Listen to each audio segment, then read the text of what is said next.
8 تا از بهترین خواص سیاه‌دانه که حتما باید بدونید. هلو گایز، چطورید بچه‌ها؟ داخل این ویدیو سعی می‌کنیم که با هم به 8 تا از فوق‌العاده‌ترین خواص سیاه‌دانه بپردازیم و این سیاه‌دانه رو با هم بررسی بکنیم. سیاه‌دانه به عنوان یکی از قدیمی‌ترین و معروف‌ترین گیاهان دارویی شناخته میشه و در طول تاریخ به عنوان درمان بسیاری از بیماری‌ها و مشکلات سلامتی ازش استفاده شده که در ادامه به 8 تا از خواص شگفت‌انگیز این ماده می‌پردازیم. اولین خاصیتی که داره تقویت سیستم ایمنی بدنه.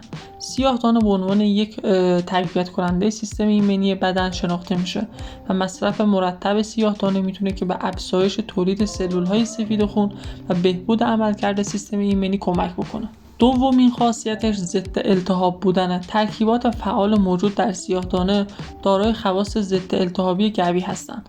این خاصیت باعث میشه که مصرف سیاه‌دانه در کاهش التهاب‌ها مثل آسم بسیار موثر باشه.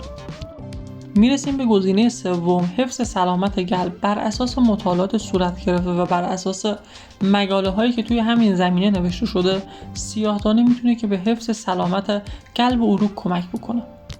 مورد بعدی کاهش علائم آلرژی توی بدن و سیاه‌دانه میتونه که به کاهش علائم آلرژی مثل عطسه توی بدن کمک بکنه. از مهمترین خاصیت‌های سیاه‌دانه محافظت از کبد و سیاه‌دانه میتونه که به بهبود سلامت کبد کمک بکنه. سیاه‌دانه به خاطر ترکیبات ضد اکسیدانی که داره باعث محافظت از کبد میشه و هر آسیبی هم که به کبد وارد بشه میتونه که ازش جلوگیری بکنه. مثلا آسیب‌هایی که مواد مخدر به کبد میتونن که وارد بکنن. ششمین مورد تسریع فرایند بهبود بخشی و خواص ضد باکتریال و ضد قارچ سیاه‌دانه میتونه که در فرایند بهبود بخشی از بیماری‌ها و زخم‌ها خیلی مؤثر واقع بشه و این مورد رو خیلی تسریع ببخشه. مورد هفتم سلامت پوسته و سیاه‌دانه میتونه که برای حفظ سلامت پوست خیلی مفید باشه و مورد آخر تقویت حافظه و کاهش خستگی ذهن.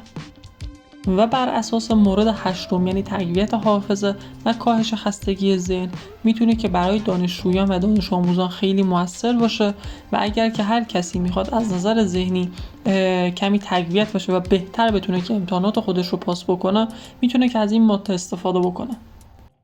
خیلی ممنون که تا انتهای ویدیو با من همراه بودی. اگر که هر نظری در رابطه با سیاه‌دانه داری به من داخل کامنت ها بنویس تا من اون رو ببینم و همچنین کانالم رو ساب بکن و این ویدیو رو برای دوستات شیر کن.